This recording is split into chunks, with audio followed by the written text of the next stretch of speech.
Hey, I'm Ryan Reynolds. At Mint Mobile, we like to do the opposite of what Big Wireless does. They charge you a lot, we charge you a little. So naturally, when they announced they'd be raising their prices due to inflation, we decided to deflate our prices due to not hating you.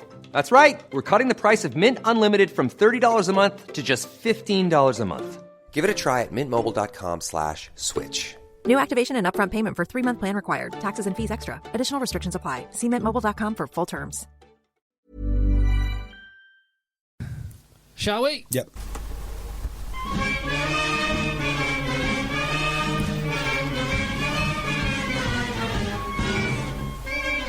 Hello, EggChasers. It's the EggChasers Rugby Podcast, the podcast about rugby that doesn't take itself or the game too seriously.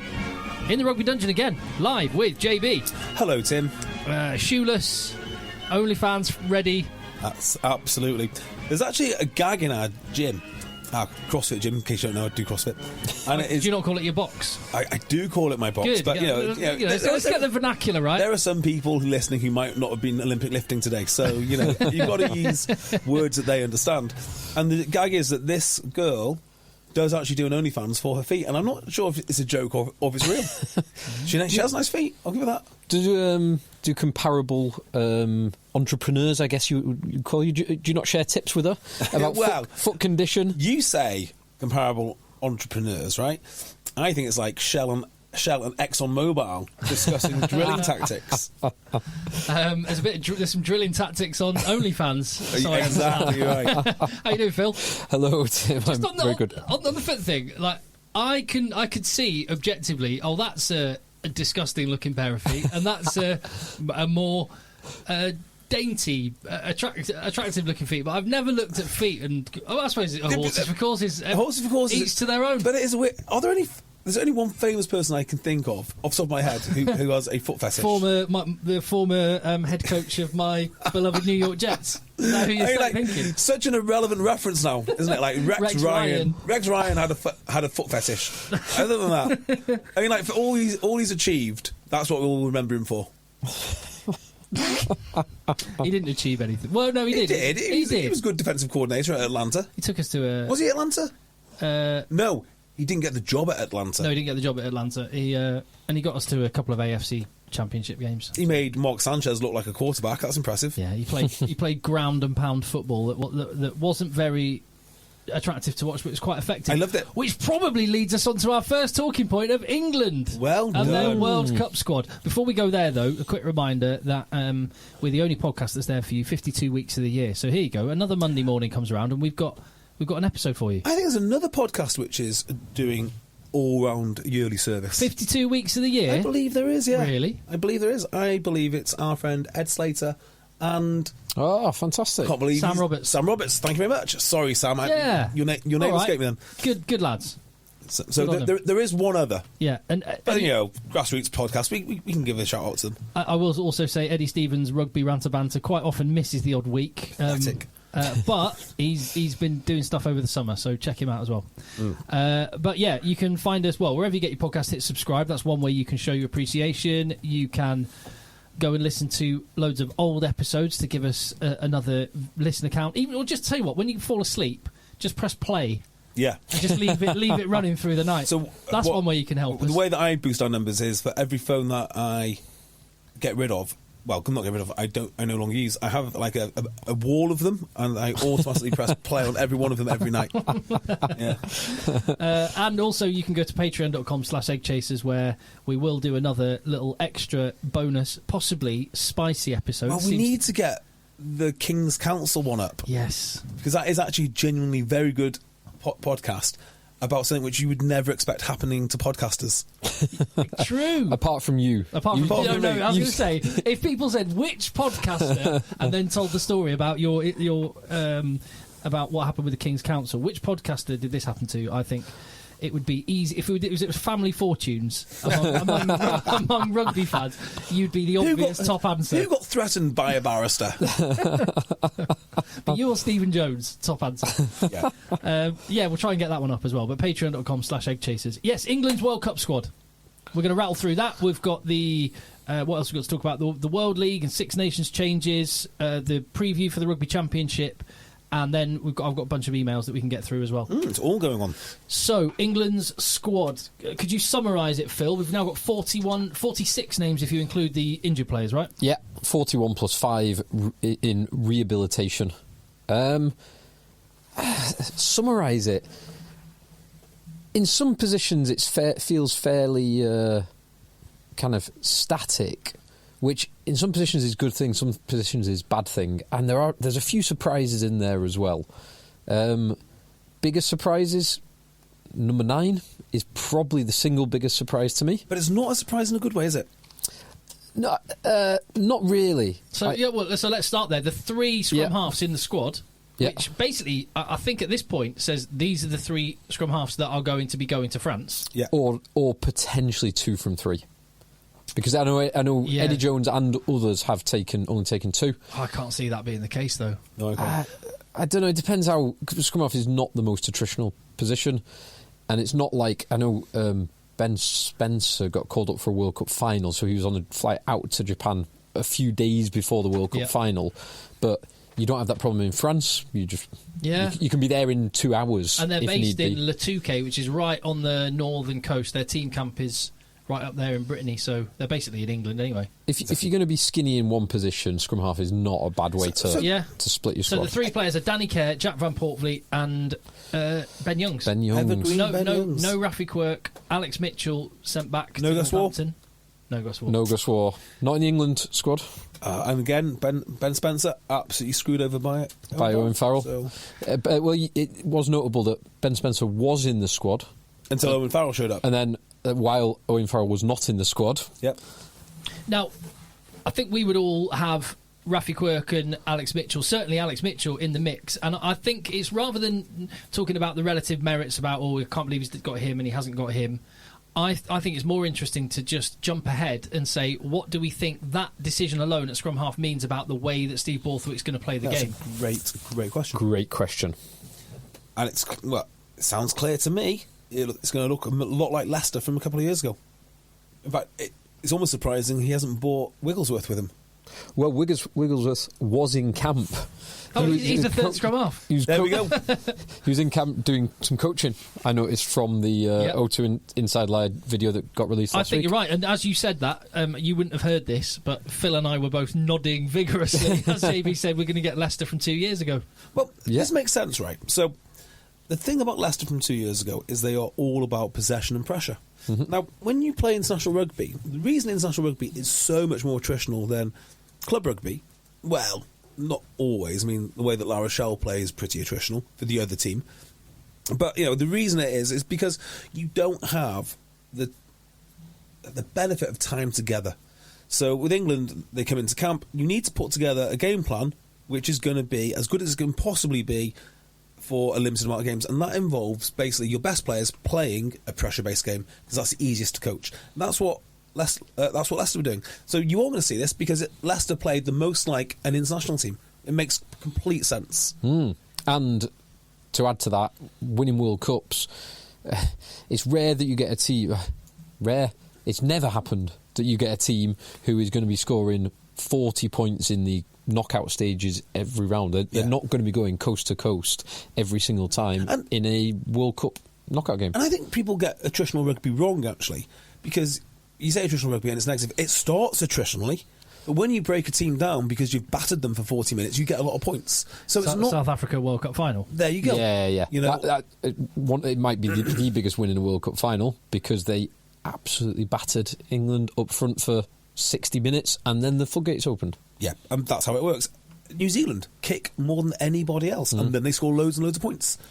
And do you know what else? If we were just being detectives trying to work out, solve a story here, and the England squad was a true crime podcast, then you'd be going, I've got another bit of evidence. Johnny May is still in the England squad. What would that mean? Because Johnny May has not been in the England team for a long time. He has not been playing well for his club, but he is one of the best at chasing kicks. Yep. You tell him what to do and he'll do it. I'm not sure he's going to finish your crossword for you, but if you tell him exactly what he needs to do, he'll go and get that ball. Yeah. And the back row as well is interesting. So, I was going to say Guy Mercer, not Guy Mercer. Zach Mercer. Guy Mercer. Imagine him getting called up. Guy Mercer and his brother Ben Mercer, author of a great book. Zach Mercer, who may or may not have been described as a peacetime number 8 during his stint at Bath by this podcast, who is very good when you've got front football and you are going to be spreading it wide. But he's not particularly the kind of number 8 you want when you don't have the ball for long stints of the game. Exactly. Yeah. So if your game was going to be played with 35% possession, you don't want him. Then Zach Mercer is not the number 8 you need. As much as I absolutely love and would have had him in my squad, and I was really excited about him being there, he's been sent back. And if I could summarise this, I would say we are going to get, with a couple of exceptions, and it'd be interesting to talk about the back row because that's where a couple of these exceptions are. We are going to get, it looks like, Eddie Jones's 2019 squad again. Not that far Who are off. the second rows? So you've only got. So it depends how you class it. Itoje and Laws and George Martin. Toji. So I don't think any of them. Chesham is rehabilitating. You got Johnny Hill and Ribbons as well as two big bulky bodies. So do you know, someone's going to have to go here because I think he's going to go with. So right, conflicting thoughts. One is the importance of the line out. The other is the importance of getting the ball back off the opposition. So those are my conflicting thoughts. So if I want to get the ball back from the opposition, Curry, Willis, that's nailed on. Then you've got a Billy, or you go full out, you go Pearson, something like that. And also the three, any four of those, not a dynamic carrier in the way that Mercer is, but hey, if you're going to play attritional rugby with no space, they're not bad options. Mm-hmm. That's the first one. But then they do lack something in the second row. So I wouldn't want to go to a World Cup final with Itoje and Laws in my second row, or Itoje and Ribbons, Chesham. Hill maybe is your next best option, just as a big guy. Chesham is a good option. He loves George Martin. We've been saying this for a long time. He absolutely loves George Martin. Is George Martin big enough to do the tight headlock rule? No.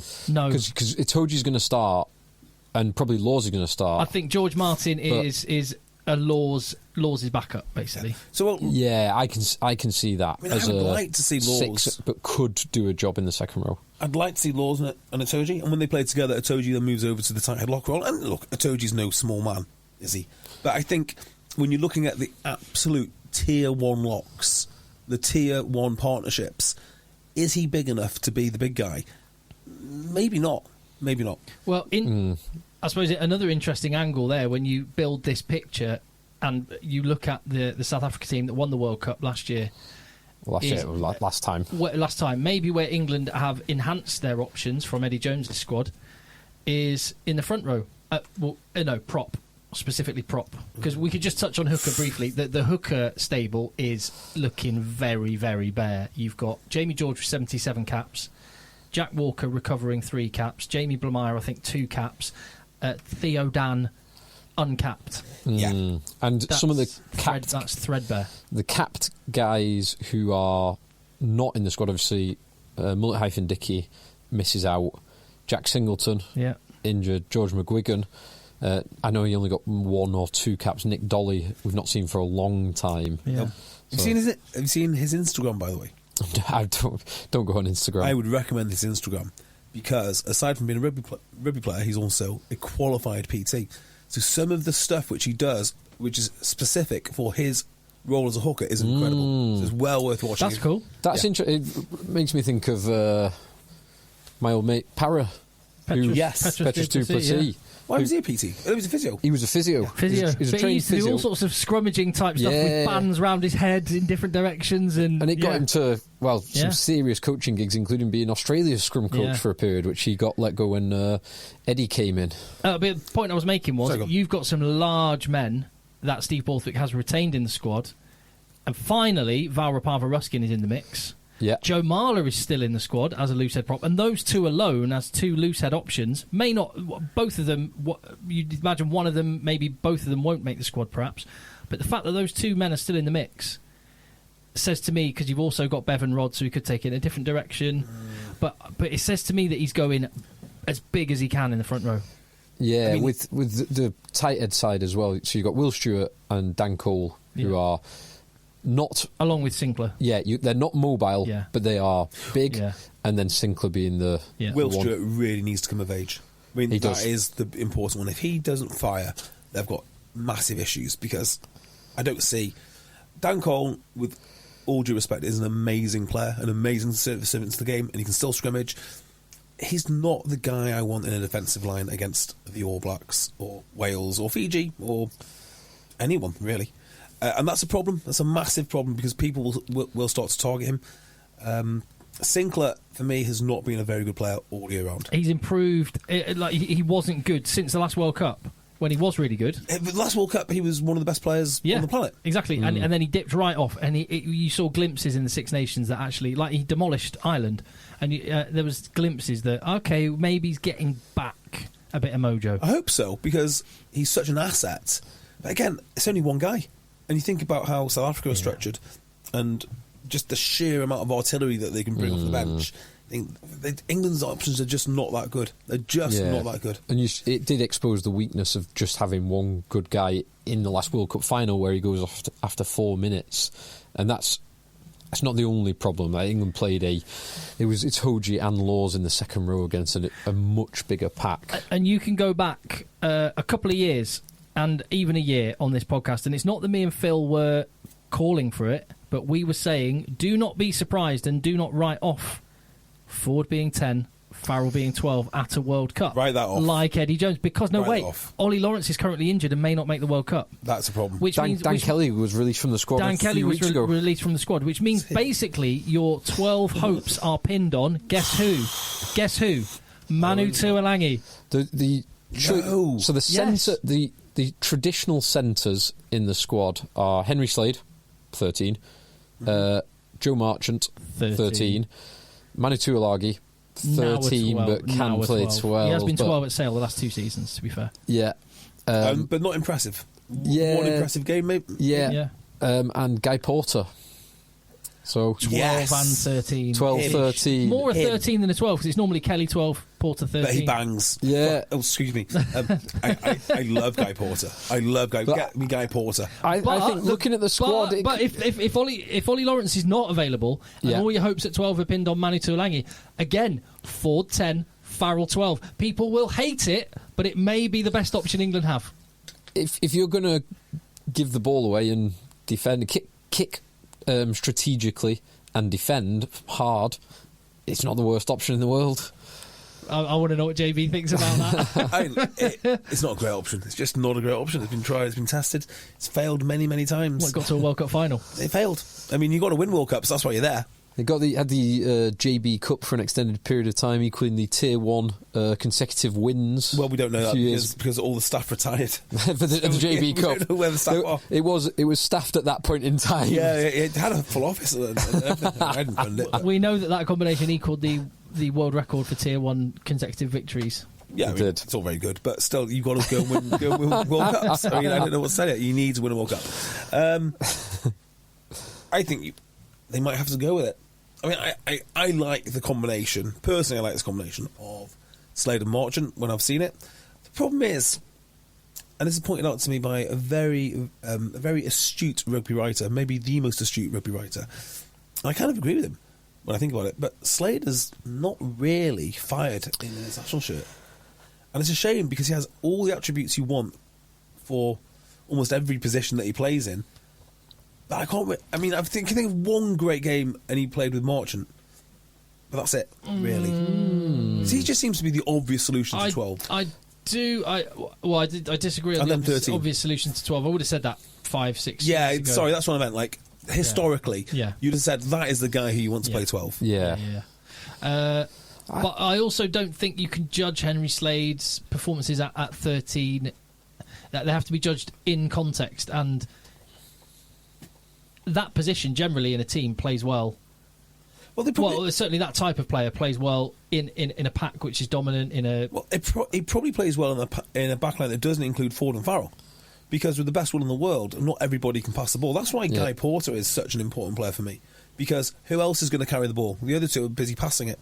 You need guys with attacking threat, whether it be someone like Manu or Guy Porter who are going to smash people, or Elliot Daly who's going to run like a train. Someone's got to do that job, and you don't get it through Ford and Farrell. You get other things, and that's great, but then you've got to sort of sacrifice elsewhere. Yeah. I think the bigger problem with Slade, and I think he has played well in an England shirt, but probably not that much recently. But I don't think he's played well in any shirt particularly recently. No. He's not had, like, the last season, and it coincides with Exeter dropping off considerably, but he's not the form centre. The form centre is Ollie Lawrence. And do you know, one of the more concerning things is when Exeter start shedding players, or they indeed have shedded players, I think they were looking for some key guys to step up and take them to the next level. And you might argue that Slade was one of those key guys to take them to the next level, as was Hogg, and neither of them really did it. And that's a shame for Exeter, because a lot of hope was put on both those lads just to carry on pushing forward. Never happened. So that's the England squad as it currently stands, which on what's the date? I think it's like 2 weeks' time, or 2 or 3 weeks' time. The squad. No, it was like the end of July. I think it's like 25th of July, something like that. Or is it 7th of August? No, 7th of August, I think it is. Anyway, so that's 1 month from the 7th of August would be 1 month from the World Cup. Yes, there you go. That would make sense. So 7th of August, the squad will be announced. So there's only actually one warm-up game before that squad for England. What game was that? On the 5th against Wales, I want to say. Is it? Oh, God, that's going to be a horrible game.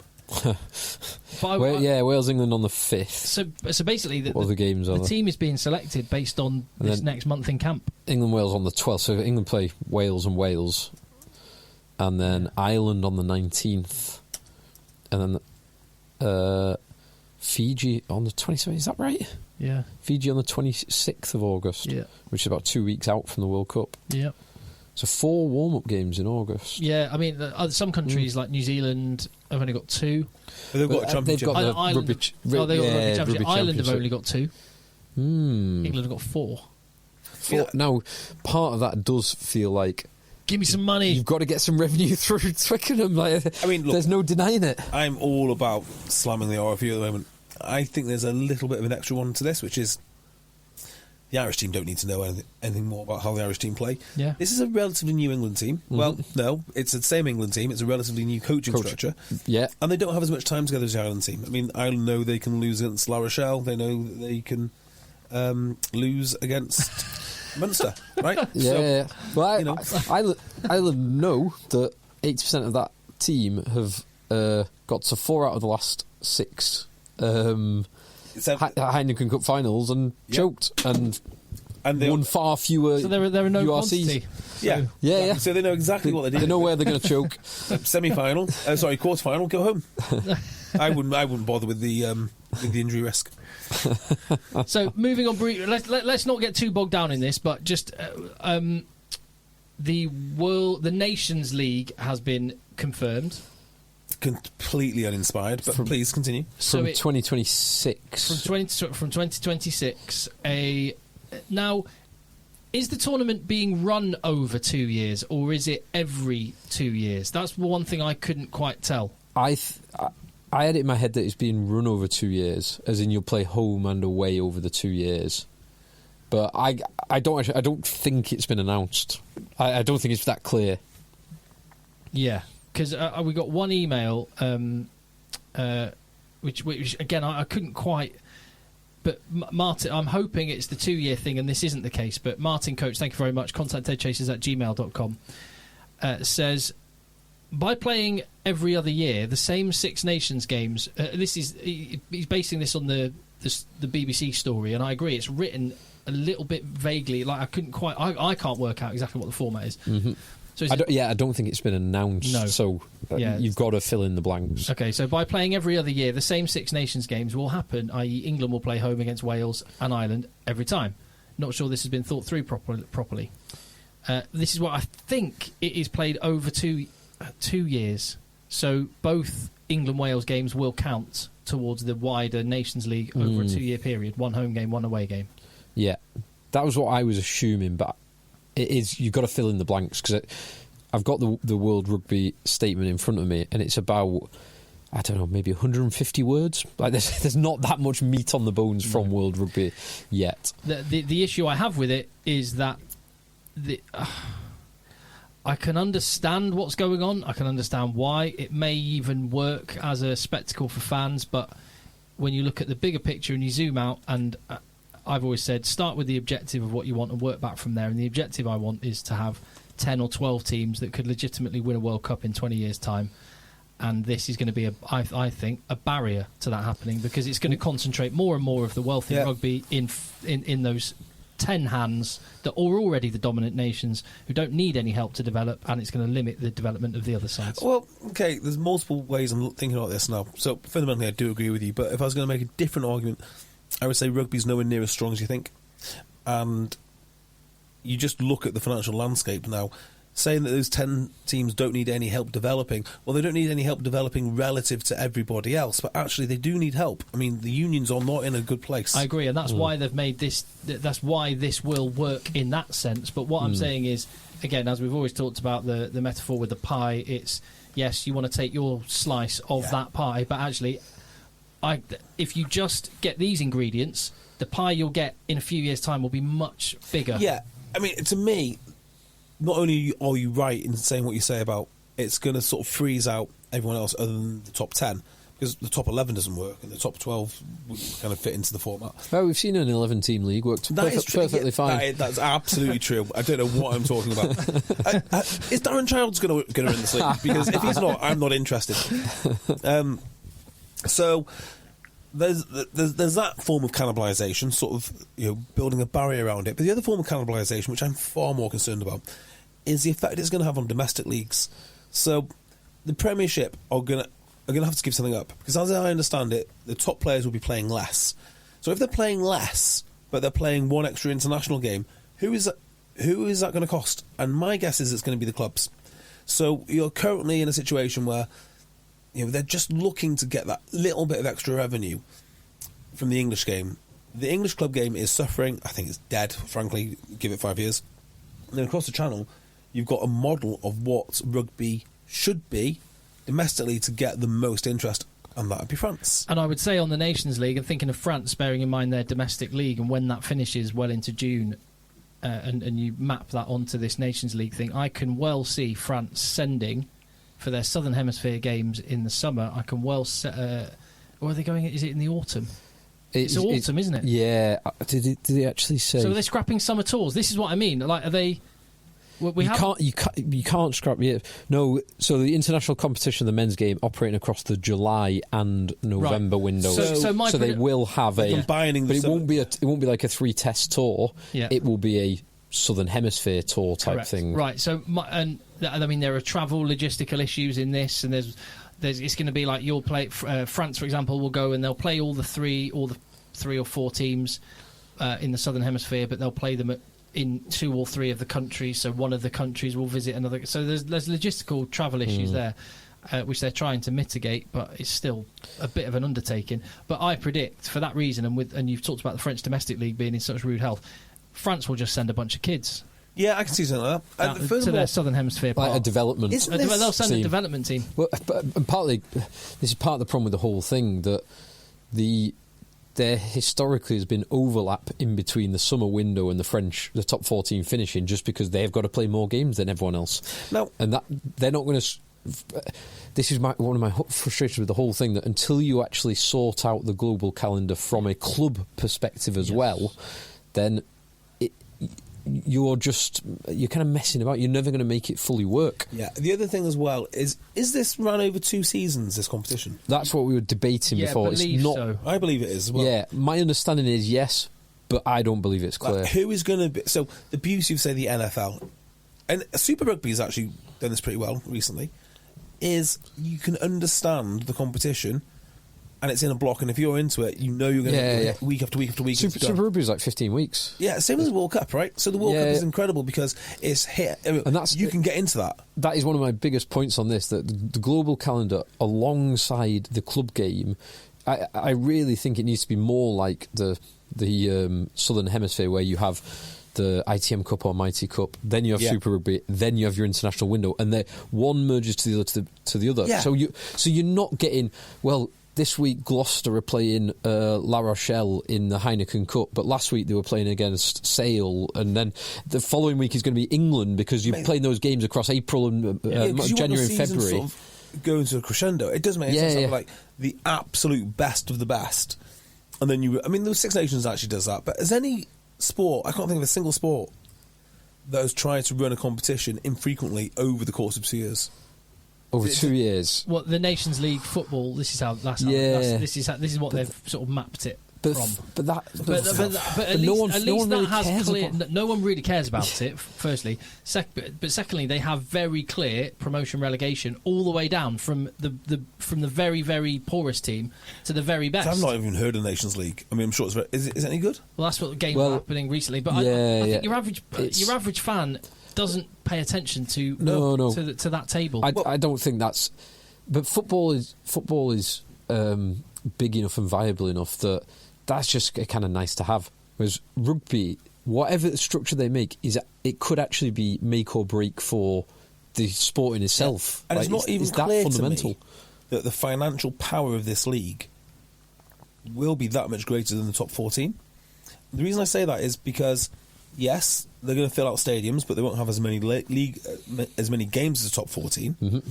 And number two, the expenses must be through the roof. Yeah. To get everyone to where they need to be and the logistics and whatnot, like how can it be that profitable to be flying these teams all the way over the globe continuously with all their kit, with all their support staff?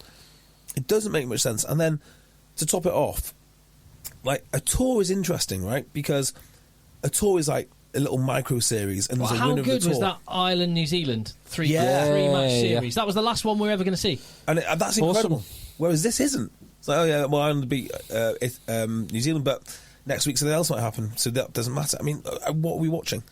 And it's a very risky experiment, which I don't think has been it's been thought through, just not by very bright people. It is more tinkering going on, and it isn't. And again, it doesn't feel like, and this is the biggest issue I have, and this goes to Phil's point. This feels like it's a solution for now, but it will change again. Probably it kind of has to. Probably several times in the future. Yeah. Probably because it has to, but consequently, it's like just. We talked about this before. You need to get a blank bit of paper and start again, because it's you're putting your finger in one hole in the boat and having to take your finger out of another one. Water's still coming in. Yeah. So there is one other angle of this, which is the continual turf war which is going on between club rugby and international rugby. Mm-hmm. So, World Rugby are meant to be the governing body for the World Game. I mean, I don't know who I'm surprising by saying that, but that's what they're meant to do. And they seem to want this sort of territory of getting all of the international games. And the reason that they want that is so they potentially can distribute that money. They don't own Six Nations, for example. To poor nations. The Championship, Suns are. Which is why if you look on the World Rugby website, all you ever see is not website, Twitter account. All you ever see is sevens, because they own the sevens. Yeah. Right, and then the World Cup, obviously, they own that, but that's once every 4 years. Yeah, so they don't actually have any highlights to put up because they don't own any of the highlights, which is quite interesting. So you've got this sort of turf war going on. Now, World Rugby would love to own the whole lot. I'm sure they would. The unions, as in the home unions, love owning the Six Nations, and then you've got the clubs that want their players back because they pay them every single week, every single month, and they coach them and everything else. You've got all these different models, so there is a massive struggle, and this is just part of that struggle. Just on, you mentioned the player welfare and more England games, more international games. Oh, but now just on that, England is one of the few countries where the number of games is less of a problem for two reasons. One, you've got 6 fewer league games than you had, or you were supposed to have the year just gone. But also the fact that the England teams are becoming weaker and weaker. They're going to have fewer European games. They'll just play the group stages. Yeah, they will. So they might, English players, the best English players, might actually have 10 fewer club games than they have just the last 2 years. I hope so. I really hope so, because that is literally the only way to solve the concussion issue is less games. The only way. Fewer. Thank you. That is. Hang on. Is fewer discreet? They're playing less. There are fewer games because you'd have there are fewer games because you have from a player's perspective, you can play a percentage of a game, but a percentage of a game doesn't get completed. You complete whole games. Right, so a game is binary. It's completed or not completed. Roger that. So you are correct. What was I going to say then? Fewer games? You throw me off the ball. Sorry. Yes, yeah, the only way to solve the concussion thing. Now, on the welfare thing, yeah, I detest the welfare stuff. I detest it. Because when someone says the number one priority of rugby is player welfare, well, that's clearly a lie. It has to be a lie.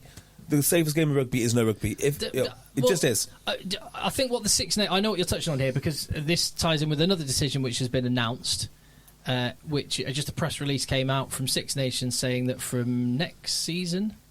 From 2024. Oh, yeah. From 2024, the Six Nations will operate over a 6-week period rather than the 7-week period. So up till now, or in the last number of years, the structure has been week 1, game 1, week 2, game 2, rest week, game, rest week, game. Yeah. Now they're getting rid of the second rest week, so there's only one rest week in the middle. There's 5 games played over 6 weeks. Good. Yeah. I'm down with that. Yeah, we've said that for a while. Yes, yeah. and that is contrary to the player welfare, and I actually think that the one more international game is contrary to the player welfare. Yes, but also it is the one extra game and the reduction of rest weeks in the Six Nations. And we just wish we could be honest and say player welfare is important, because it is important, yeah. but it's not your number one concern. I think. My view would be to, and this is a point you've made in the past actually, that player welfare, don't just look at it through the narrow lens of injuries. Like players' financial welfare. Do you want a job? Is important. So this is giving any England player the opportunity to earn an extra 20 grand in that period where salaries within England are falling. And so also, the financial. This does actually, if you take the broader, which is your kind of argument, JB, if you take the broader approach to player welfare, a lot more of a hit on welfare of players. You ask, who's got the bigger welfare issue in the next year? The players that are playing and might risk injury, or the players that don't have a job? Yes. That had a job a year ago. Precisely. Yes. Or even worse, the players on 40 grand that have to step in to play the club games. And who've got a 700k mortgage. Yeah, because the England guys are away. Like, the polarisation of rugby salaries is nuts, considering, like, in my mind, there should be a minimum salary for the Premiership. Yeah. And there should be a maximum squad size, and away you go. But, they're not as clever as me. And I can verify that, and I can't speak for Nick. I can't speak for Nick and say what he earned, but all I know is what the highest amount of money he got. And bearing in mind, he was a Premiership player that won the London Irish Player of the Year. Yeah. And the amount he got he earned that year caused. Did he make more tackles and earn pounds? It's not far off, mate. and to the point that it will be much lower than what you're suggesting the minimum amount should be. And Brian Smith, who was the DOR at the time at London Irish, just sort of when he signed a new contract, just basically sort of made a comment like, "Oh my God, sorry." It's so true, isn't it? But like so many lads, like the most frequent. I've said this so many times, I can't say enough. The most frequent salary found in the Premiership is about £42,000. Yeah, modal salary. Yeah, it just blows my mind. So yeah, that's another player welfare angle for you. But we don't talk about that because they'll never talk. They'll never say the most important thing is paying our players. But at least it looks like and I don't agree with the Nations League. I think, because it's going to have to be tinkered with, and that's. I'd rather they just started with a fully thought through, integrated competition that worked for all of the nations and achieved the long term objectives. And the clubs. And the clubs. Yeah, totally. And the clubs. I totally agree. It seems like this is happening in isolation from the clubs, which is just crackers. It doesn't make sense. Crackers is the word, mate. Crackers is the word. But at least I will say it looks like finally the penny has dropped. That you can have all the campaigns, you can talk about welfare, you can talk about X, Y, and Z, but actually you need to get the money in. And the Six Nations decision, whether you agree with it or not, the Nations Cup decision, those will those will bring in more cash. In the case of the Nations League, in the case of the Six Nations, I'm all for it because it will harness the interest for the reason you said, JB. It condenses the competition. People can follow the stories, get into it, and that's going to be better. Yeah, I'm completely down with getting rid of the Six Nations rest weekend. I get rid of them both. Get rid of them both, yeah. Why do we need them?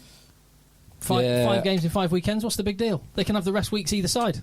Yeah, actually, that's a much better idea. Which they do anyway. They do have the rest weeks if you're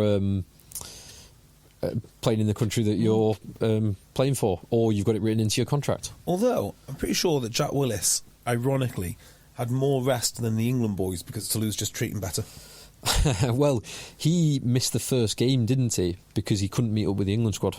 But was that not an England rule, not Toulouse rule? No, because he was playing... Yeah. I think he played on the Sunday night of the... He missed the first couple of days in camp. Yeah, he missed camp time. We forgot to mention in the England squad, just worth mentioning, as you mentioned, Jack Willis, that his brother Tom is in the squad.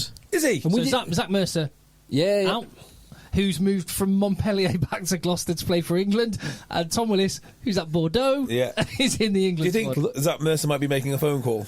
Can I come back, please? Well, that back row, we kind of touched on it. Yeah, we didn't talk about the back row. The back row, other than Don Brandt, who does stand out a little bit, probably you put him in that Zach Mercer role. When things are going good, looks fantastic. When things he's not necessarily known for his hard work. No. Everyone else on that is work rate players. Yeah. Is the boy from Saracens in there? Who I love. Ben Earl. Ben Earl is in. So it's Ludlam, George Martin, Tom Pearson, Sam Underhill, who's apparently looking good and in good shape and fighting fit. Ben Earl, the Willis brothers, Jack and Tom. The Will-I. And Tom Curry. Tom Curry. Ben's injured, isn't he? Ben is. Curris, that's a new thing. Like we had. Yeah. We had Kritoji. Cunderhill. Now we've got. What do you say? Cullis. Yeah. So that's a work rate back row combination, and I do think you can get a back row. Tom Pearson at 3'7", 3'6", Pearson, Willis, Curry. Yeah. Jack Willis, Curry, Pearson, or Ludlam. Ludlam's wearing the shirt. No, unless he's been sent home. Ted Hill's there, isn't he? He was. He's sent home. He's not there anymore. So I think he could be a world-class operator. I think that there was a shootout between him and George Martin for that spot, and maybe Martin has won it. Both big defensive players. Very tough. Yeah. I really like Ted Hill. He reminds me. Pearson, Willis, Curry. I like the sound of that as a back row. Yeah, it's also, it can carry. It does. That back row does everything. Yeah. I think if Ted Hill was Welsh, he might be captain of Wales. I really do. He's that sort of player. Oh yeah. He's just superb. Scotland, like Jamie Richardson or Ted Hill. Yeah. Similar players. If WWE wanted to resurrect a IRS, yes. With his little specs, he looks like he could be. Oh, he's got that kind of Clark Kent Superman kind of thing. He looks like a little nerdy office guy by day, and then a warrior at the weekend. The thing is, though, the problem with Clark Kent is he was actually a small man in a suit, and then you put him in spandex and so on and so forth. You can't hide Ted Hill; he's enormous. Yeah. He's going to have to wear one of those linebacker suits with the 28 buttons. Oh dear. Yeah, poor Ted Hill. I know. I thought he'd have a chance, but I do think it was a shootout between those two. Shall I run through a couple of emails? Yes, please. Do you want to talk about a story which is in the Times after this? Sure. Siobhan Cadogan story. Have you heard this? I haven't heard this. I'll get up the article. Yeah, you get up the article while I'm going through it. It's quite harrowing. Actually, just as one little interlude, did you watch any of the Ashes today? I know the score, but I didn't watch it. Did you see that? Did you see that? I'm interested what you make and mapping the controversial incident onto rugby. So, did you see what happened? Was this an appeal for Bairstow? No. So, Johnny Bairstow was stumped technically. It wasn't run out, but it was stumped. The wicket keeper, Johnny Bairstow, ducked a bouncer. The ball went back to the the wicket keeper, Johnny Bairstow, sort of did the little tap with his foot to signify, like, I'm in, that's end of the over. And he started walking down the pitch to have a chat to Ben Stokes, by which time the wicket keeper had already lobbed the ball, and so it hit the stumps after he'd started his walk at what he thought was the end of the over. The other bit of evidence I'd chuck into this is, by the time the ball was hitting the stumps, the umpire was also handing the cap to the Australian bowler. So does that signify something? Well, an umpire doesn't start handing caps to bowlers unless he thinks it's kind of end of over. However, in the letter of the law, that was out. Johnny Bairstow was given out. The Australian captain could have said, "Oh no, we withdraw our appeal," which has been done before. Equally, like a sportsmanship thing. Equally, you could just say, well, Johnny Bairstow was stupid. So I'm curious that there are different opinions being lobbed around. The fans very much made their point of view. I'm down with stupid. Rules are rules. Yeah, it's an interesting one, because on there's an equivalent one on this in cricket, which is the bowler bowling, the non-striking batsman backing up, leaves their crease before the bowlers release the ball. Does the bowler knock the bails off? In my view, yes. I think that is fair game, because you used to play cricket, didn't you? I did, yeah. So did I. Did you ever see that happen? Because I used to be a bowler.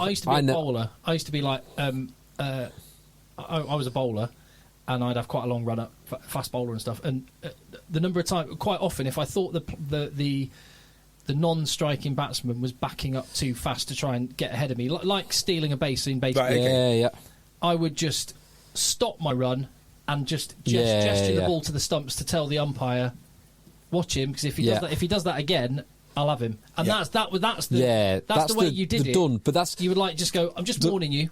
But the rules of the game is. So I could have whipped the bails off and taken them out, but I never did. Yeah, and you never saw it happen. Yeah, you absolutely should do that. But you let that on your friends. I'm okay, because I think it's a bit laziness from the non-striking batsman. So I'm okay. I think the best thing to do is exactly what you did, but I am actually okay, because everyone knows that it's a bit naughty. You're playing on the edge. I think it's a bit different, but by the letter of the law, as I understand it, the rules are there. The rules were followed. Yeah. It was upheld, but it is I don't know. It does stick in the craw a little bit. This one. There's a weird CrossFit analogy for this. Mm-hmm. Oh, well done. Yeah. So CrossFit has got so many weird little laws, and the problem is they change continuously. Continuously. Like what? Like, can you step up or step down from burpees? Yeah. Honestly, it's like, so you used to be able to jump up onto a box, and now you got to know.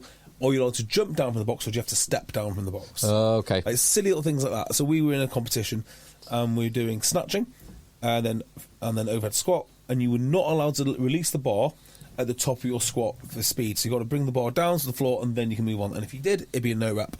I got no rep twice for that, because I was dropping the bar and I was moving on. So you got part of the sport is actually to focus on the rules that you've been told, despite going at God knows how many beats a minute heart rate. There was a competition today, and we had a pair of girls in. They were placed second, I think, and she released the handles of her skier too low, and you're not allowed to release so it whips. So it whips up. And the punishment for that, you had your skier reset to 0. So they lost like 7 places, absolutely heartbroken. But the rules were explained, and you will learn. I mean, to me that's a ridiculously harsh rule. God, I felt sorry for her. But on the cricket one, it's slightly different again, because the common perception is that if you kind of tap in or strike in at the end of the over, you've done your duty. Yeah, if it was the first, second, third, fourth, or fifth ball of the over. Yeah, and I think it's different but it was the fact that it was the end of the over, and when you see Johnny Bairstow's foot movement, he sort of goes like, it's like a deliberate. I'm in. So what could he do different? Just stay still. He could stay still with his foot in the crease for an extra 3 or 4. Yeah.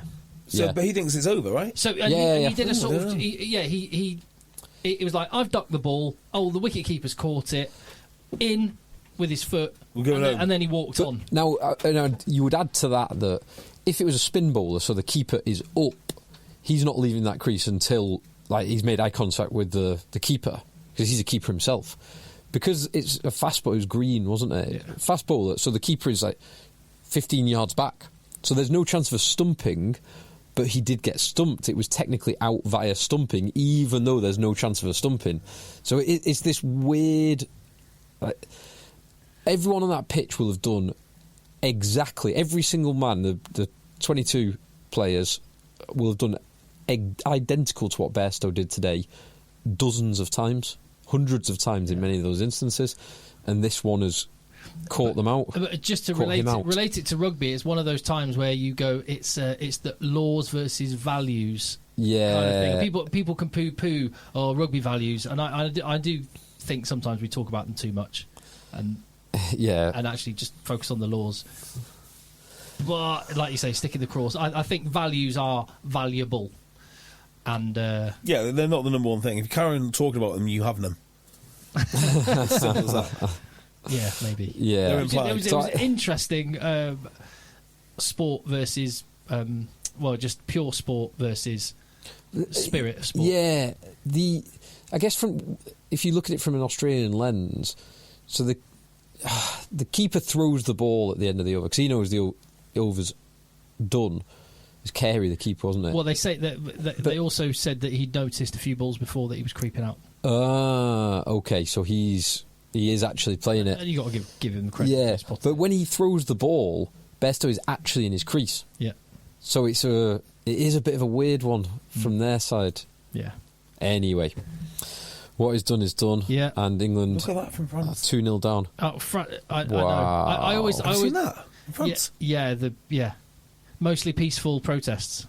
Goodness me. But speaking of France, Poso Tuolangi, and you're like this. Oh, yeah. Phil Atkinson sent us some newspaper articles from the French newspapers, French rugby paper, about Perpignan's young star, son of former Perpignan skipper Henry Tuolangi, 18 years old, big strong boy playing for France under 20s. Yes. Yeah. And there's enough words you can make out in this article. Not least the headline, which says Posolo Tuolangi, Destructeur de Blacks. There's enough words you can spot in this article that makes you go, this is a newspaper celebrating someone being physically dominant and bullying an opposition, which I thought you'd appreciate. So thank you, Phil Atkinson, for that. Yeah, I've seen some of the highlights. So that reminds me, when I go to Spain, well, I didn't this time, but usually when I was in Spain, and we stay in a nice hotel rather than basically a dormitory like we did last time I went, I always like to read the Spanish papers. I can't read a word of Spanish, but I can usually put together the pictures with like enough words to realise. So in Malaga, they had a massive drug bust. Yeah, you were telling me that they've seized 200 kilos of cocaine off the coast of Malaga. Yeah, so I always like to say, and also the Spanish papers, well, the Malaga paper seems to be very interested in local politics, which is really interesting. And it also had a little bit about the Tongans, which that was nice, cool. because Tonga, unless the article's like these drugs haven't been seized this year. Possibly. Yeah, this is what hasn't happened. On a similar celebration. Theme, on a similar theme of big strong boys and physicality, not of drug busts, Stuart Hamilton Smith, contact EggChasers@gmail.com, said, hello chaps, pod, blah, etc. Staying with friends who've previously lived in New Zealand, they've just introduced me to a New Zealand TV version of Trans World Sport, if you remember the one from Saturday mornings. So Trans World Sport's very different. Stuff like covers stuff like kabaddi golf. Yeah, it's a very different show. Yeah, kabaddi used to be on Trans World Sport every weekend. Golf and baseball. It's called The Crowd Goes Wild. I am familiar with it. But I agree with Stuart, who says people should go and check this out. He says, why can't we have sports programmes like this in the UK? I want amateur presenters with stagnant pauses and comedy quips about trampolining. Yeah. It's a bit up and down, mate. And a piece... So, that was class, wasn't it? So this is back in the day before like internet and stuff. And so everything seems to be more specialised now, more serious. But back when there's no internet, you'd have this on like a Saturday morning, wouldn't you? And it'd cover everything from, like, I seem to remember people wanting to watch touring cars and lorry racing and all sorts of weird stuff. Yeah. He says, most importantly, I want segments like theirs that are called Smash Them Bro. which Yes. which is the top 5 hits of the week from various contact sports, Union, NRL, even NFL, all with a crowd screaming, "Smiston, bro!" after every hit. I've seen this. He just said it was joyful, so definitely check that one out. Thank you. And I've got to say as well, and I'm gonna. I know this is just for my benefit, although I'm gonna. Jean-Jacques is going to try and help me out getting you guys to France, but I've had a load of people getting in touch who are going to be based in Lille, Nice, Marseille, Lyon. And you're looking forward to going to France, are you? I'm very excited about going to France. Yeah, a bit of civil unrest. I'd be disappointed if I didn't get a bit of that in France. That's if the generals let you in after they take over tomorrow night. Yeah, quite. But Jean-Jacques, I'm just going to mention this one of many, and contact EggChasers@gmail.com. If you're going to be in France for the World Cup, let me know where, let me know when. Let's catch up and have a beer.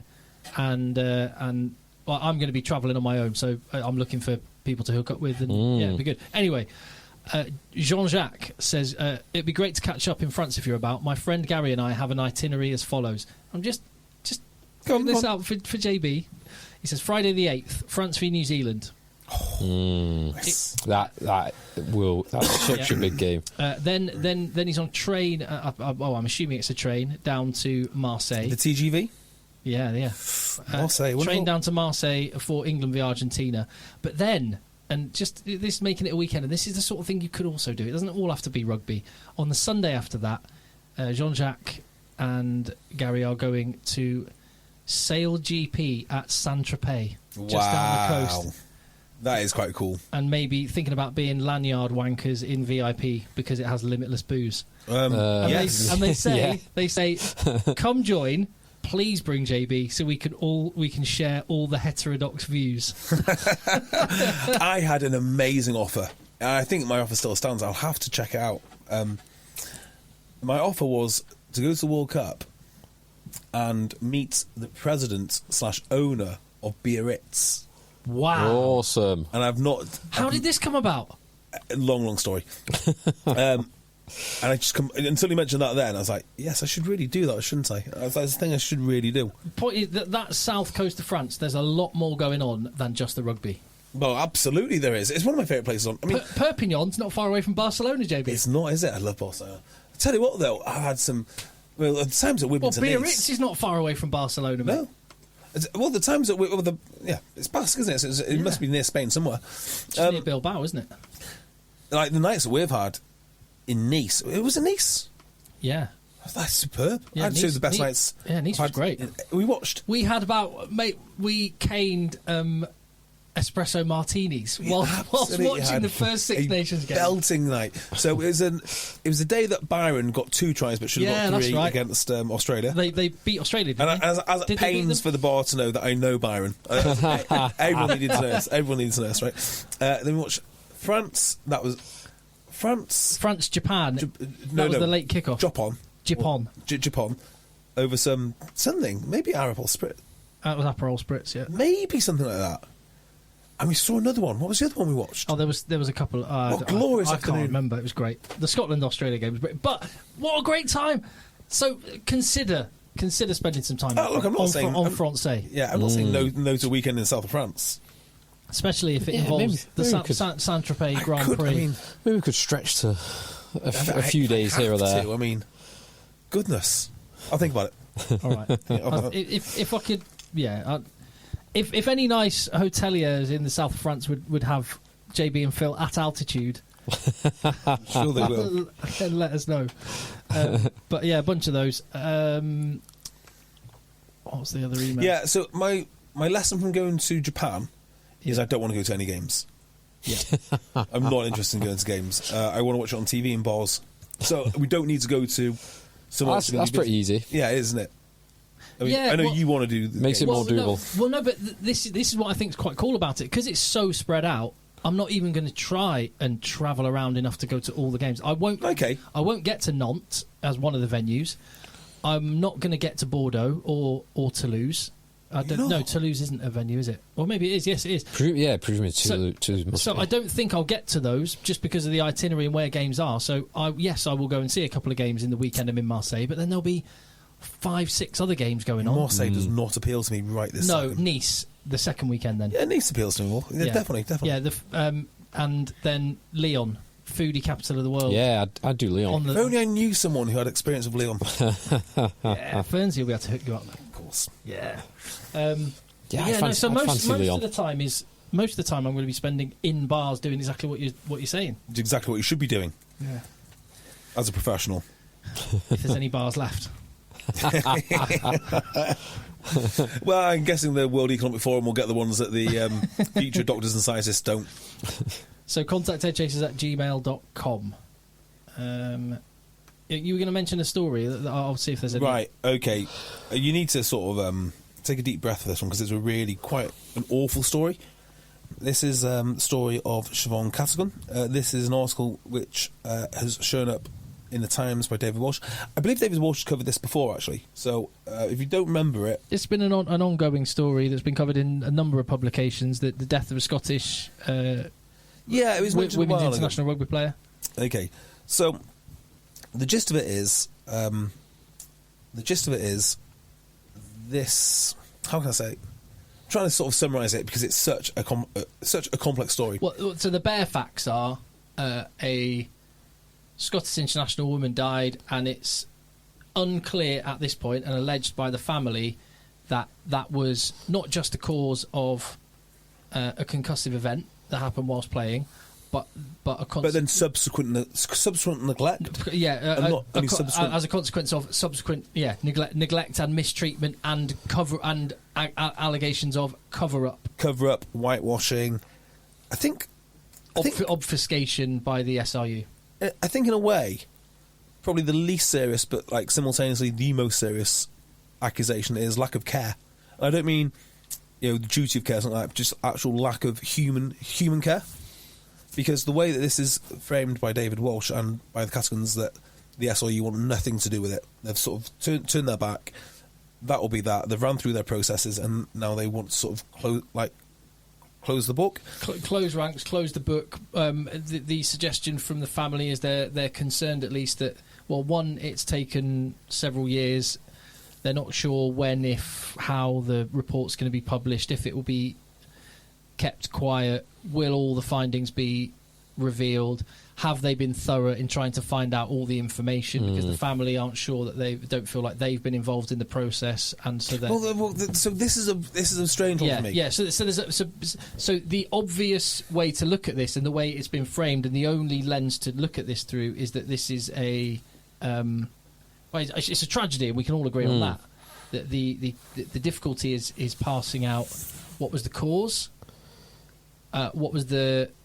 what, if any, was the negligence organisationally or individually that led or had any impact or made worse this situation, which we don't know. And you can understand the upset. There are serious allegations being made by the family, and there's serious defence being mounted by the union. So I understand how David Walsh has written this story, and I understand that he's not going to write this story after speaking to the parents without it having a slant towards the parents. I think that's very important. And that's how you get the story, and maybe that's the right way to write it. And he's the story, and it's worth reading in the Times. He is, as you say, he's constructing the story from sitting down and chatting to the parents and the family, so that it contains lots of quotes which say they believe that. It is the family. What's the accusation? What is the exact accusation? That's what I want to hear, because it takes about 10 minutes to read that. I know, because I've read it to you boys, and throughout it, it's a lot of conjecture, but there's not actually very much hard evidence as to what the SRU were meant to have done. There's lots of insinuation what they've done, and I think one of the most unfair ones was some criticism of Dr. What's his name? Robson? James Robertson. Robertson. Or Robson. James Robson. The former Lions. British and Irish Lions lead doctor for many a tour. Yeah, and the reason I think it's unfair is because allegedly he has picked up this case in conjunction with another SRU doctor, and it was his advice to stay with the NHS. Now, I can only assume he's done that. I mean, I'm assuming, of course. First do no harm and all that. Yeah, because, well, he's a doctor, for start, so he knows the range of services. I just wonder how they'd treat it if it was the other way around. And the NHS offered a superior service, but the SRU decided to keep it in-house. Would the accusation then be, well, they wanted to keep it in-house to make sure that no one found out? It seems to me everything the SRU have done here, it might not have been good enough, but I don't think it ever would have been good enough. There again, I'm not that surprised because someone's lost their daughter. So I can't imagine anything they would do was good enough. But I think I think David Walsh should have given a bit more balance. I mean, it's clear that he's tried to contact many, many people, but I don't think it's also fair to say, well, the Pinsent Mason, the law firm that are doing a review of this internally for the SRU. Yeah, not an independent review, a review for the SRU. Yeah, and, there's no obligation to do an independent review also. I mean, that's an important point. I mean, if you haven't got a concrete bit of evidence or concrete accusation right now, there's no obligation to do. I mean, the fact that they brought in Pinsent Mason itself is a form of independence in my mind. So I don't think it's fair to mention that, but also not point out it is reasonable for the SRU to look and consider that report before releasing it, particularly if there are external legal consequences, because apparently the authorities in Scotland might want to have a look. Well, in that case, they're absolutely right to keep their counsel. I mean, and that's it's awful to say, but that is the right thing to do. There's another thing which really bothers me about this as well, which is this story was covered about 12 months ago. And in that story, I believe it's from David Walsh as well, I'd need to check, the accusation was that the SRU encouraged other members of the team not to go to the funeral. Now, if that accusation was true, I have no doubt it would have ended up in that article. And that was written. So, if that was written by David Walsh, and I'll need to check, he should actually say, this was alleged and this did not happen. Yeah. Because he's not mentioned it. Yeah. And I don't think that's very fair at all. On the one hand, I completely understand what the parents are going through. On the other hand, I think it does require a little bit more balance, because this is the sort of story which will ruin rugby. I mean, in the grand scheme of things, it's not that important to the Catigans. But it is important to the sport, and it is important to the reporting of the sport. So the story's not that important to the Catigans. Sorry, rugby's not that important. Rugby's not as right. So what I'm saying, of course, it might ruin rugby. I completely understand that is not. Yeah, their I mean, thinking. this incident has ruined the Catigans' life. But rugby pales into insignificance to the pain that they're feeling. But I do get what you're saying, that this for people who are probably casual rugby fans or not even rugby fans, but whose family members might be playing, this is just another piece of evidence and of the dangers of and the harm of rugby. You're adding it to weight of other things. And a lot of general press on rugby recently, in many instances, thanks to our rugby's own almost guilt or need to flog itself. Yes, there's a lot of negative perceptions about rugby. Yeah, in the air at the moment. So I think, but that doesn't mean that, like, if the SRU have been, well, this is a tragedy anyway, so it should be reported. And if the SRU have done anything wrong, then that should not be covered up, because people need to know. I'm very conflicted about this, because I mean, how would I react? I mean, I know I react irrationally at the best of times, like in a situation nowhere near as serious as this. Would I talk to the SRU if I thought they were responsible for death of family? Almost certainly not. Yeah. Almost certainly not. But on the other hand, I then find it very difficult to criticise the SRU if they have asked for contributions and they've not been brought forward. Because if there's something that they know that could be the missing piece, I also understand that they want an independent inquiry. I think it's just an incredibly sad story. That's what it comes down to. An incredibly sad story. It really is. To think, it's not even worth thinking about. Yeah. But you're right, the reporting needs to be done responsibly. And if there's nothing massively wrong with it. No, nothing massively wrong with it. That's not the point. But you're right, if there are things which come to light, which are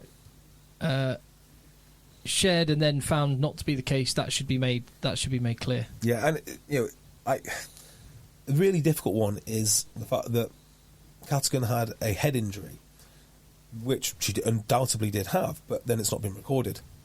But to me, that's not enough evidence to say, oh, it was definitely the head injury that caused the subsequent events. There's just not enough evidence. It's a really. Well, we talked about this on last week's podcast, or a couple of weeks ago. That's a really high. It's a really high bar to prove there are no other factors, and that there's negligence. I'm not talking about this case, but just generally, for the guys going through the lawsuit currently that's made so much news. But again, it's another occasion where there's a lawsuit. Or there's a high profile story surrounding this element of rugby, and that's regrettable, even beyond what we talked about the tragic nature of the story overall. But no, I think it's well worth you bringing up, JB, and I think people should go and have a look at the story. Yeah, and also if you can find the original one. I mean, I've only just picked this up today because it's in today's Sunday Times. I'm going to go back and have a read of the original one because I seem to remember the accusations towards the SRU were pretty heinous, and they seem not to have emerged in this story. Yeah, I think that's really interesting, actually. Yeah, and there will be, when that report does get released, if it ever does get released, it may well be maintained internally for the SRU. What would you do with it? Depends what's in it. What would make you keep it?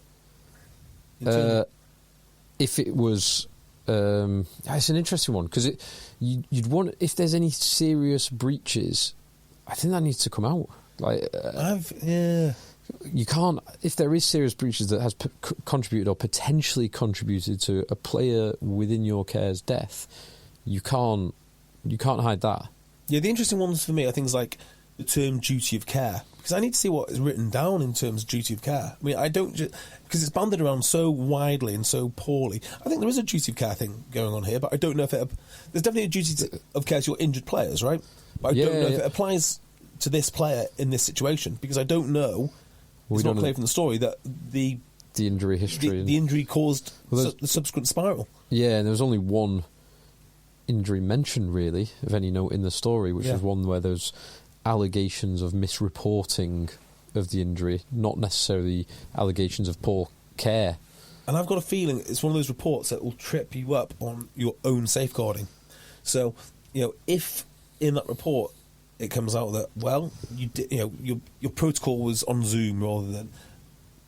I don't know if that's going to make a material difference, but if that comes out as that's a serious breach, well, it's a serious breach, okay. Do you lose your job? What was the consequence of that breach in this instance? Exactly. Was that a fundamental contributing factor or not? Yeah, and it's same for was that head injury reported, yes or no?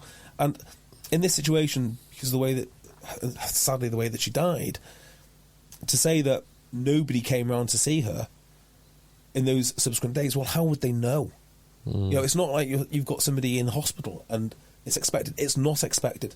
You'd have to be going to see someone every second of the day. And again, it's a really difficult one to discuss. But that's that's one of those accusations which you can just level at someone and say, "Hey, you didn't come and see this person a week before the event, but how would you know that event was forthcoming?" I think from the SRU's perspective, given that articles, so we're now over a year since the tragic death, well over a year, then there will be, and there's still articles being produced, then there will be eyes on that report. So there's almost no way that they can't publish it, because even if it was perfect, like exoneration, a total exoneration, they've done everything within their powers and gone above and beyond, the fact that they don't report it looks as if something has gone wrong. The only thing to do is be open and honest, and if that highlights some failings on their side, they've got to be open and honest about that and put action in place that corrects them in future. I think if the parents want to see the medical records and whatnot, I mean, I can't imagine what else they'd be investigating, but if the parents want to see the medical records and they want those medical records public, they just have to make them public. Like, there is no...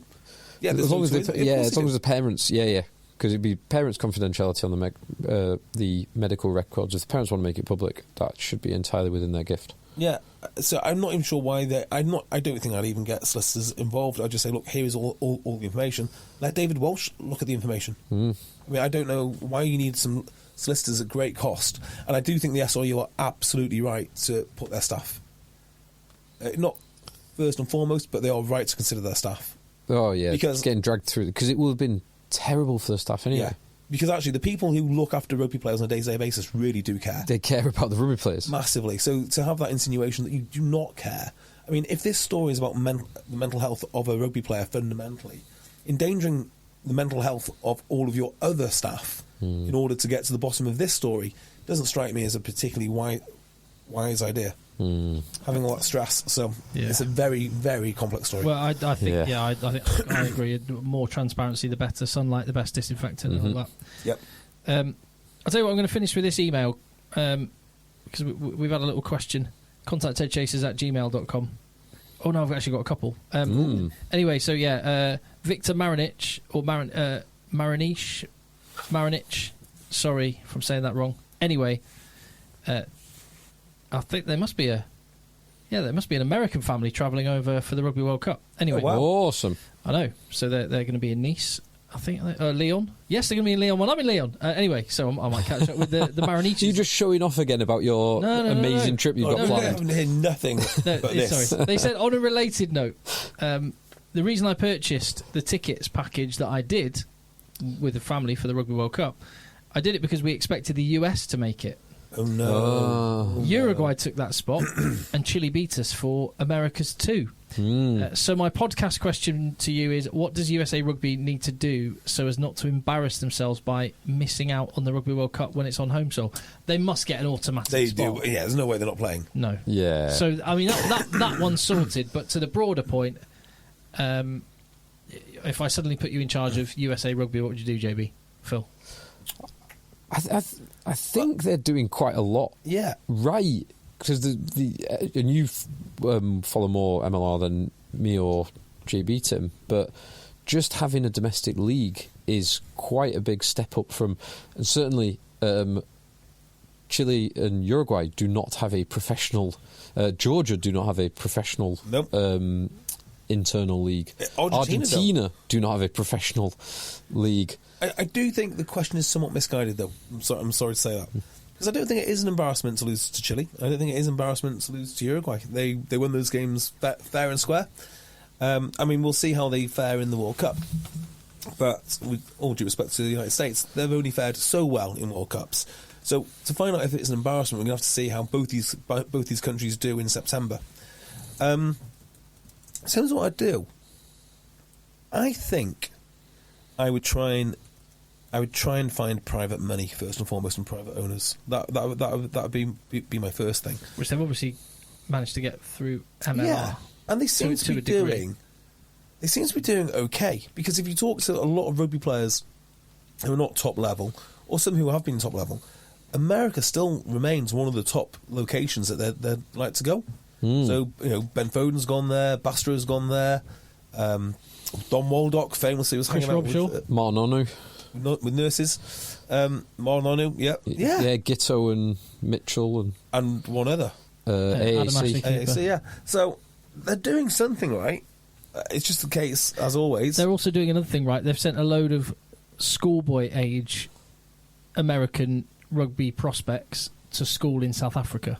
Now wow. I mean, when you say doing things right, what do you mean, Tim? I mean, doing things getting wrong. The same diet and the nutritional diet and advice, training programs. Yeah. Doing things wrong to do things right. Sometimes it just works, doesn't it? Yeah, and they've got some tremendous athletes and whatnot. Who was the team that we saw in Philly? No, where was it? New Jersey, playing for Bayonne. Who were they playing? I want to say it was Morris or something like that. Okay, yeah. And they were class. They were really good. Great outfit. Not only were they good, they were all mostly local lads. They had a number 8 who had a handoff like a piston. And they're kicking... it's kicking 10. I think it's his brother. Yeah, there was a pair of brothers. Was he playing 10 or he was kicking...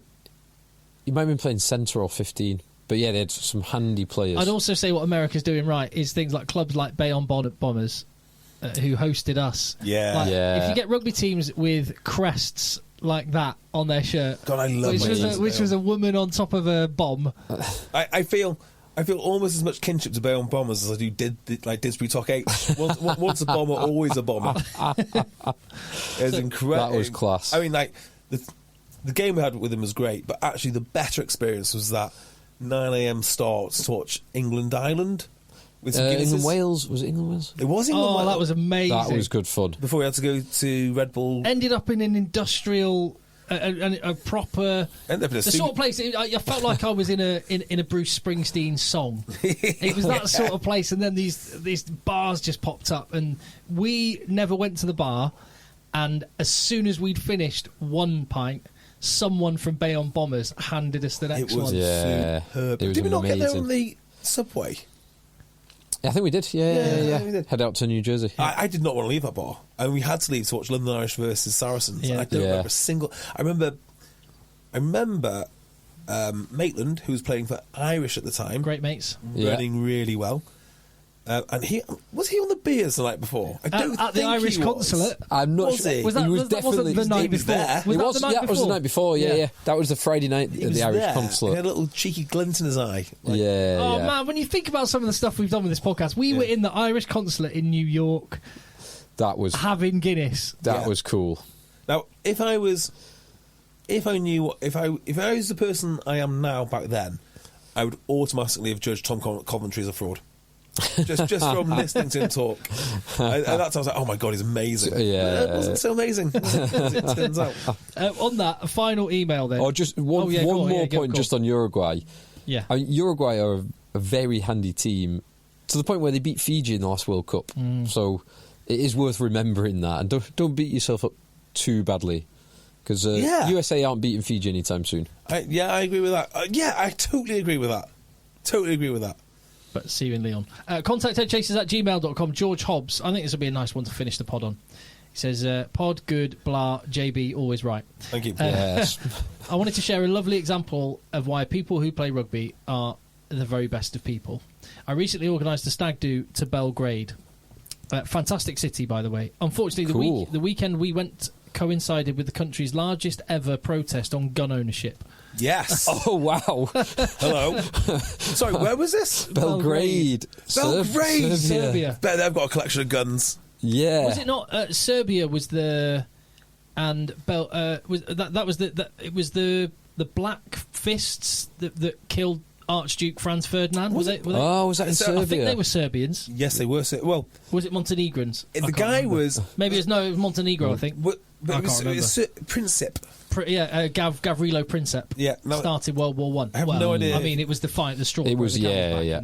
Anyway, back to Belgrade. After a cracking first night and all a little worse for wear on the Saturday, we headed to a lake for water sports and beers, dressed as Baywatch lifeguards.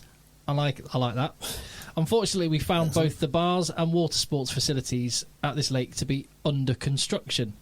Unable to get taxis due to the aforementioned protest, we were at a bit of a loss. Luckily, in the middle of Belgrade, I spied a big strong boy in a Scotland rugby shirt. Nice. Asking if he knew the way to get a taxi, I followed him into his clubhouse. There I found a bar, a TV, some family members of the club, and the hero of our story, Alex, who plays for BRK Crvena Zvezda, which is obviously a rugby club, I think.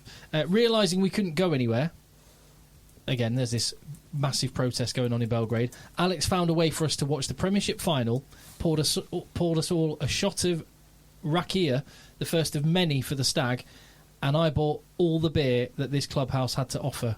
After chatting away to his family, watching the final, and getting progressively more Belgraded, Alex guided us back through the city's bus routes, and heading home, he joined us back at our house for escalation.